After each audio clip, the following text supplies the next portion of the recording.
जन्म में कौन थी? क्यों मंथरा और भगवान विष्णु से युद्ध हुआ था? क्यों करती थी मंथरा राम से बैर?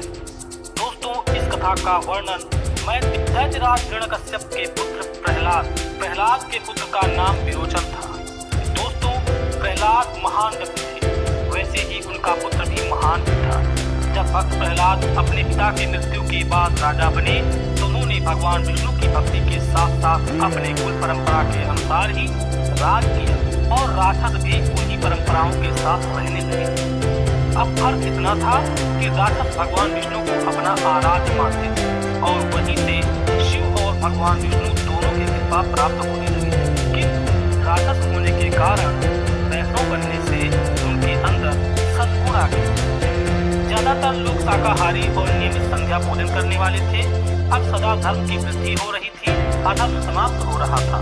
जब भक्त प्रहलाद बूढ़े हो गए तो उनका पुत्र विरोचन बड़ा हो गया और प्रहलाद ने विरोचन को राजा बना दिया और प्रहलाद संन्यास लेकर पूरी तरह से प्रभु की भक्ति में लीन हो गए। दोस्तों, यह कथा मंथरा पर आधारित है।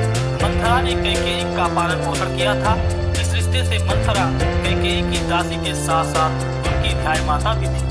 इसीलिए भगवान श्री राम मंथरा को कभी नानी तो कभी माता भी कहा करते थे। आखिर क्यों करती थी मंथरा राम से बैर? आइए जानते हैं इसके बारे में। दोस्तों, मंथरा कौन थी और उसने क्या पुण्य किया था जिससे सभी देवताओं सहित भगवान शिव के आराध्य साक्षात परम ब्रह्म स्वरूप भगवान श्री राम और उनके मनसा अवतार के भरत, शत्रुघ्न और लक्ष्मण जी के बाल लीलाओं को देखने और उनके पालन पोषण तथा भगवान का वन जाना और राक्षसों का वध करना जैसे काम में सहायक बनी थी।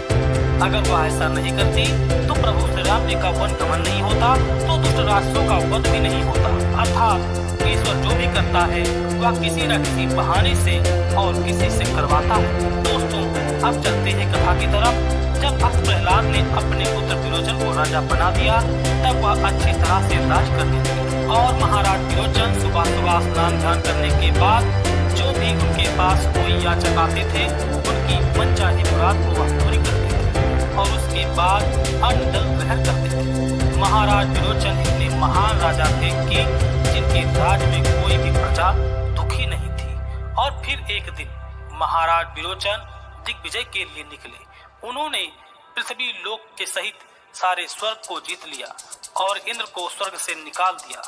इधर स्वर्ग छीन जाने के बाद देवराज इंद्र भगवान विष्णु के पास आए और कहा, हे प्रभु, मेरी रक्षा करो, त्राहिमाम त्राहिमाम। तब भगवान विष्णु ने इंद्र से कहा, हे देवराज, एक धर्मपरायण राजा विरोचन है जिसने आज तक कोई पाप नहीं किया है, बल्कि तुम जैसे शत्रु को हराकर उसने तुम्हें जीवन दान दिया है। आप ही बताओ देवराज, भला मैं उस धर्मपरायण राजा का कैसे वध कर सकता हूँ? वह बहुत धर्मपरायण, दानी और धर्मनिष्ठ राजा होने के साथ साथ मेरे भक्त प्रहलाद का पुत्र भी है, अतः मैं कभी भी उसका अनिष्ट नहीं कर सकता। तब भगवान विष्णु ने उनको एक उपाय बताते हुए कहा, हे देवराज, राजा विरोचन सुबह के समय दान करते हैं और उनके द्वार से कोई याचक खाली नहीं जाता है। अगर तुम उनसे दान में स्वर्ग मांग लो तो वह तुमको हंस के भी दे देंगे। इंद्र ने वैसा ही किया। वह प्रातः काल उठे और ब्राह्मण का वेश बनाकर विरोचन के द्वार पर पहुंचे और अलग जगा दिया। फिर इंद्र के मन में कपट की भावना आ गई। उसने सोचा कि स्वर्ग तो दान में ही मिल जाएगा, लेकिन मुझे पूछेगा कौन? मेरी पूजा कौन करेगा? अगर मैं स्वर्ग को दान में मांग लूंगा तो लोग मुझे दान का मिला हुआ स्वर्ग की उलाहना देंगे। अतः मैं स्वर्ग न मांगकर राजा की मृत्यु मांग लेता हूँ। और फिर इंद्र ने राजा से दान में पहले कहा कि आप दान देने से पहले संकल्प करें कि मैं जो मांगूंगा आप मुझे देंगे। राजा ने हंसते हुए संकल्प कर दिया और कहा, तुम जो मांगोगे मैं तुम्हें दूंगा। इंद्र ने कहा कि आप अपना सिर मुझे दान में दे दीजिए। और राजा विरोचन वचन से बंधे हुए थे, यानी संकल्प कर चुके थे। और विरोचन ने कहा, आप ब्राह्मण तो नहीं हो सकते, किंतु अपनी पहचान बताओ। तब इंद्र ने टाल मटोल किया। तब विरोचन ने कहा कि हे भगवान, अगर मैंने आपकी सच्ची श्रद्धा से पूजा किया है और जीवन में कोई पाप नहीं किया है तो इस ब्राह्मण बने व्यक्ति का असली चेहरा हमारे सामने आ जाए। राजा के ऐसा कहते ही इंद्र डरा हुआ, सहमा हुआ उसका चेहरा सामने आ गया। और तब दिग्विजय करने वाले महाराज विरोचन हंस पड़े और कहा, हे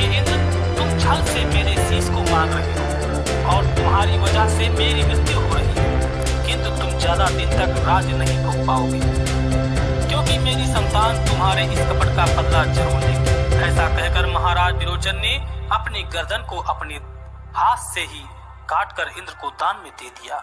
यह दृश्य देखकर महाराज के दोनों पुत्र और पुत्री, जो एक बलि था और दूसरी उनकी पुत्री विरोचना, महाराज बलि जो आगे चलकर महादानी बलि के नाम से जाने जाने लगे और जिनके घर में स्वयं प्रभु जनार्दन भगवान विष्णु ने वामन अवतार लेकर उनसे दान में समर्पित।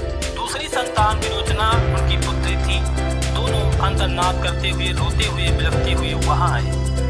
बालक बलि और बूढ़े भक्त प्रहलाद की प्रार्थना करने के बाद भी इंद्र ने विरोचन का सिर नहीं दिया, जिससे उनका बिना सिर के दाह संस्कार करना पड़ा।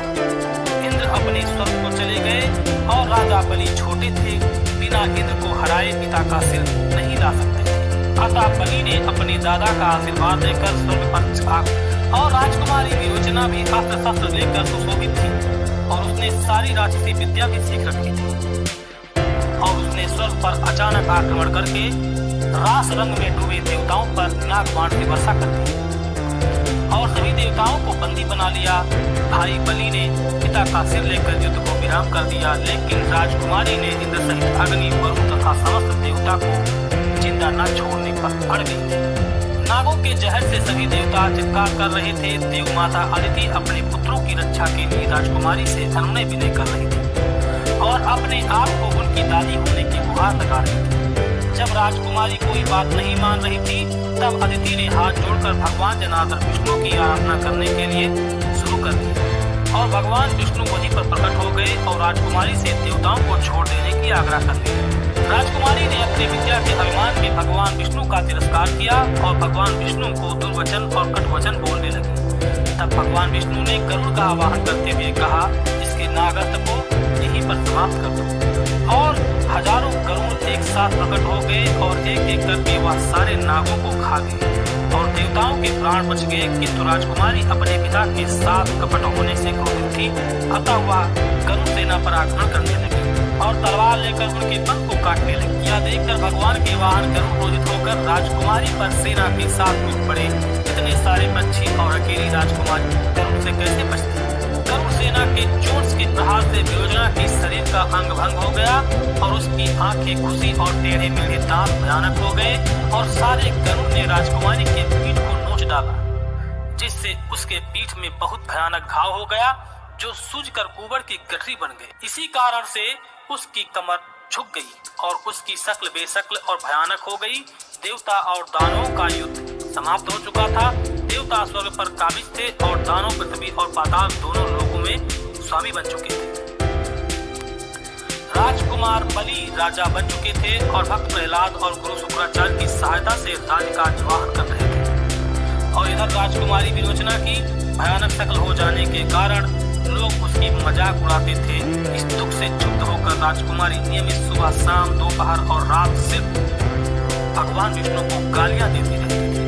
और कालांतर में जब उसकी मृत्यु हो गई, किंतु मरते वक्त वह अपने कोमल और कुरूप शरीर को याद करते हुए, पर दोस्तों हमारे धर्मग्रंथ उपनिषद और वेद में भी इसका वर्णन है और उसका प्रमाण भी है कि मनुष्य के मरते वक्त उसकी स्मृति जिस भी चीज में होती है और वैसा ही उसका नया जन्म मिलता है। और यही कारण है कि राजकुमारी की स्मृति उसके टेढ़े मेढ़े दांत और ऊपर में थी। उसी के अनुसार उसका पुनर्जन्म हुआ। दोस्तों भगवान श्री कृष्ण ने गीता में भी कहा है कि हे अर्जुन, जिस मनुष्य की मृत्यु के वक्त उसकी अंतिम सांस लेते हुए उसकी स्मृति जिस जगह पर होती है, अगर वह भगवान को स्मृति करता है तो उसे मोक्ष की प्राप्ति होती है। अगर उसे अपने बाल बच्चों में स्मृति होती है तो उसको मनुष्य का शरीर न मिलकर कुत्ते, बिल्ली और पशुओं की शरीर मिल जाती है।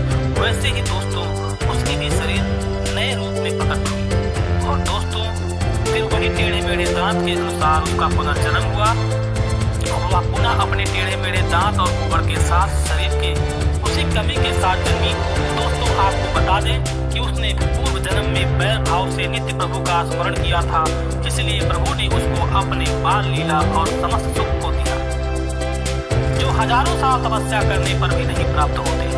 वह पिछले जन्म में भगवान विष्णु से बैर भाव रखते हुए प्राण को त्याग चुकी थी और इस जन्म में भी वह प्रभु श्री राम से, यही था मंत्रा का श्री राम से बैर का कारण। वीडियो कैसा लगा दोस्तों कमेंट बॉक्स में जरूर बताएं और अगर आपको यह वीडियो अच्छा लगा